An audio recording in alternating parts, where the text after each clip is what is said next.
Welcome to another episode of the Terry and Frank Show. If you've been tuning in, you know we're covering the human factors of leadership. The human side of business, unfortunately, has remained a blind spot for most leaders. That is still true to this day. So we're trying to break through and give you the information you need to lead in a very aware way. The more you know about the human factors and the more you can apply them, the better the results are going to be for you and your organization. Hi, I'm Frank Wander. I'm the founder of People Productive. We're a company that helps our clients achieve the most effective use of talent. Tara? Hello, I'm Terry Mays, and I'm a certified culture engineer with focus on understanding the human side of business to drive value in the organization. So the last few episodes, we've been focused really on cognitive psychology, looking at consciousness, looking at the mind. What do you need to know or what should you be aware of? Last week, we talked about the Miller experiment. And in that experiment, you see that actual working memory is 7 plus or minus 2, very famous experiment from 1946. But people really can't manage that many variables in their mind. It's a great episode. I think you should go back and look at it because it's part of this entire series of looking into really the conscious mind and how does that impact the way you work and the way you lead.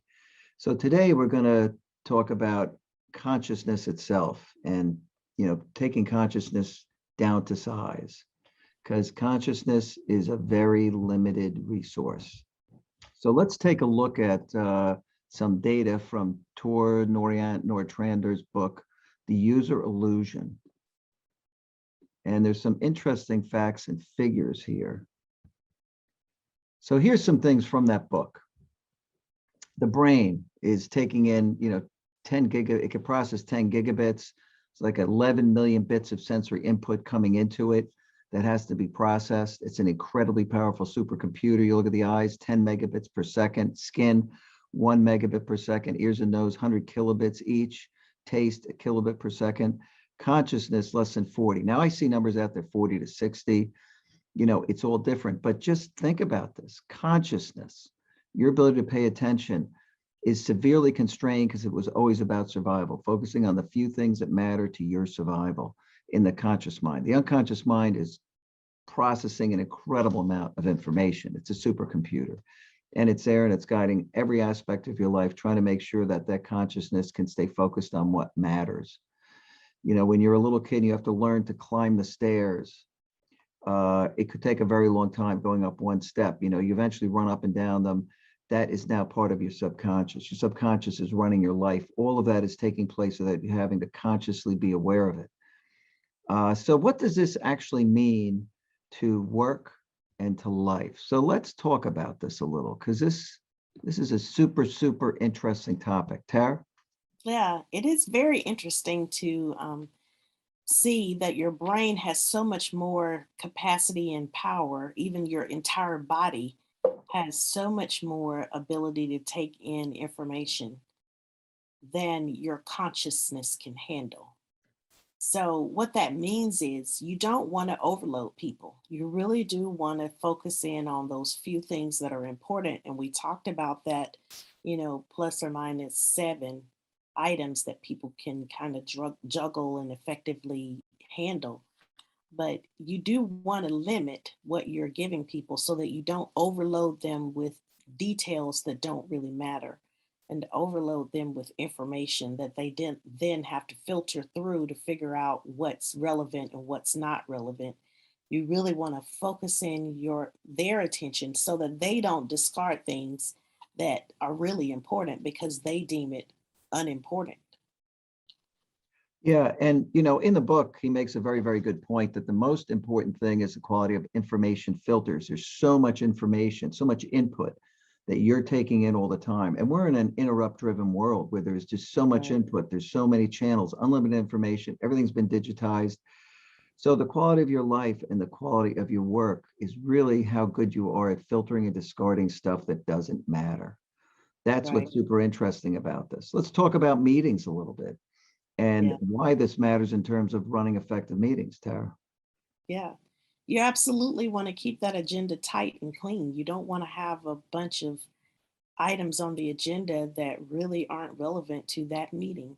You want to keep the focus on one or two topics. You don't want to try to overload people with everything, trying to process all of the problems or all of the issues. You really do have to narrow things down and keep the focus on what's most important. So, because people are distracted already, we have email, we've got Teams, we've got our personal device, our work device, our laptop. So when you're sitting in a room, any number of things, your watch, any number of devices could be ringing and buzzing at any given time. And every time you take your attention off of what's happening and focus it on something else, you cease to exist in that previous space. You're now in the space of email or text or whatever message you're responding to. But the people in the room with you, you have left the room. And so Mhm. you're not really focused in on what's happening in the room when you stop to read a text message during a meeting. You really do lose that consciousness in the room because the brain cannot do both things at once. We just Yes. cannot. So you change your focus. And, of course, what you're looking at, and sometimes I say, of course, but sometimes it's not so important stuff that, we stop and we look at social media sites and, we get lost in that. And we've all been in meetings where somebody asks a person a question, but that person is not they're physically in the room, but mentally they're somewhere else. Right. They're They're not in present. email, they're in text, they're not present. And so you have to ask the question all over again or have the Mhm. conversation all over again to catch them up to speed on what was happening while they left the room, but their physical body was still present. So Yeah. you Or you really want to limit. in a Zoom meeting where they're home and oh, let me get one more email out. So during that Right, whole part of them doing the email, they're really not attending the meeting. We used to always have rules. We tried them at different times, but laptop free meetings. People couldn't bring laptops to meetings. Phones in your pocket, on vibrate. And these things really matter because those are interruptions. You don't want the temptation of somebody going over and actually getting on their laptop to do something because that's what happens. People are so overwhelmed with tasks and activities and deliverables that it's hard for them to really focus and concentrate. So you do want to remove the distractions. You want right, one person speaking, so there's a focus on that person speaking. This is why interruptions really are a problem, because it's suddenly multiple conversations going on, one person trying to talk over another. This stuff is seriously detrimental to how effectively information is being absorbed, conveyed, understood. This is why people summarize at meetings to try to really make sure that people understood what were the key salient takeaways from that meeting. Those summarizations are very important because not everybody has that conscious bandwidth to pick everything up. So you want to run effective meetings. You want those distractions out of you. You want people focused. You want to make sure that one person is talking. We're not interrupting each other. These are there. These need to be done to run an effective meeting. There are a lot of things that go on. The human side of effective meeting is about leveraging this consciousness. yes. You want to think about it like an email box. So each person has, hundreds of emails that you receive every day. And at some point, you just start to filter out. You just start deleting stuff because the mailbox is too big. So you start deleting things that you kind of quickly glance at the subject Yeah. or see who it's from. If it's from someone unfamiliar, you immediately delete them. But, even from the ones that are familiar, you read through just kind of the subject and maybe look at it for a couple of seconds and glance over it and determine, is this something I need to respond to? Is this something that people are just CCing me on just so I'm aware? Or is it something that's really important? And all of that happens in seconds as you're going through that mailbox. And that's how we are in meetings. That's how we are in conversations. You only have a few seconds to grab people's attention before they're off to something else because there's so many different distractions, so many opportunities to take your attention on to something else. So you want to make sure that you're making the best use of that time. Even when we do these webinars, we have to be mindful that, this is And actually something that's not a distraction like like that. what I'm doing, like what I'm doing right now. Well, Yes. I couldn't help it because you said, if you look at everybody as a mailbox, I was just trying to be a mailbox. But Yes, it's so true. If you think about it, people are discarding emails left and right. And that's pretty much the same thing that we do as we're walking around. You're discarding information left and right because you have to. Your conscious Mhm, mind cannot handle all of the information that's coming at you. So you're prioritizing that information and determining, is this something that I should care about? Is mhm, this something I should care about now? Should I care about this later? Or should I care about this ever? And as you're going through the mail, you're kind of sorting it out, and you're going through in conversations, mhm, in, you know, just everyday interactions. Is this information that I need? Do I really care about this? How much do I care about it? mhm. So all of those are really important things to know that is happening, whether we like it or not. It's happening. So you might as well use that to your advantage and make sure that when you're sharing information with people, you're getting to the point that it's clean and concise, that people can understand what you're saying. If you have a request, the ask is clear. So all of those things are very important, especially when you're in a meetings in meeting settings, but also knowing your audience, knowing Mhm. the level of the person that you're interacting with. You know, if you're in a meeting with executives, they've got about 30 seconds to give you.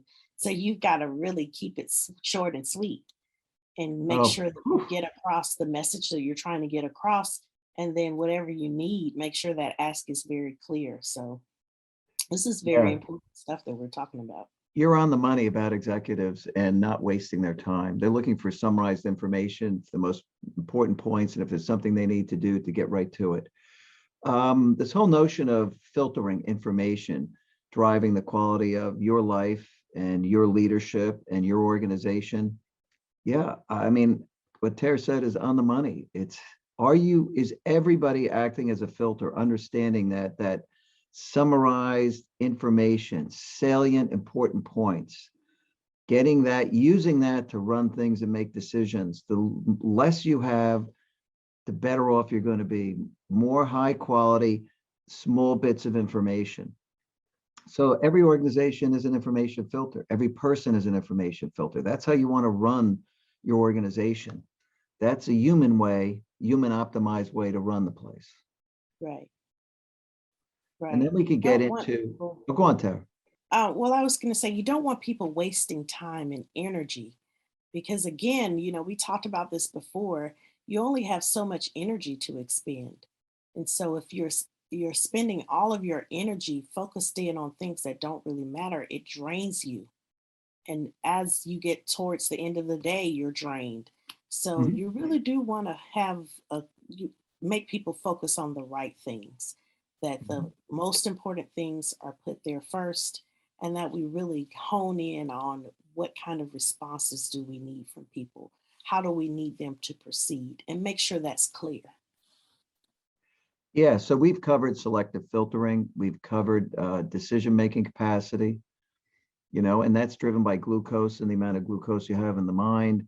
So you have X amount of energy to process things, you have X amount of working memory to think about things and move things around. You have a certain amount of conscious bandwidth that can be consumed. And all of these things are scarce, finite resources that really need to be used as effectively as possible. And you should do it thoughtfully, consciously. Everybody should be conscious of this. And we've talked about in prior series, think time. Mhm. Now you begin to see why think time is really matters. You have a certain amount of consciousness, but think time engages the subconscious and starts different subconscious programs running to work on things. And you can be very busy subconsciously solving things that'll pop up 3 weeks from now because you do have a supercomputer. Interruption free time. This is conscious bandwidth that's being used. So you're not being distracted. You're actually able to focus that small amount of bandwidth, that 40 to 60 bits per second of processing, that small amount of working memory on solving a problem or creating value for the organization. The more interruption free time, the better. The fewer people invited to a meeting, the better, for many reasons, one of which is let the people who really are ancillary and not core to the meeting go do something productive rather than sit in there and use their conscious capacity in an unproductive way. They also, if they're not really important for the meeting, are probably going to realize it and they're going to get edgy and bored and probably be a little distracting in the meeting. Many reasons you want to limit who's at those meetings. So this stuff is the design of work, designing work around human capacities and, these human factors, because all of these, just God, they're vitally important. I've seen the impact of doing it right many, many, many times. You could see it. You could see the speed of work go up. This stuff is super important. Absolutely.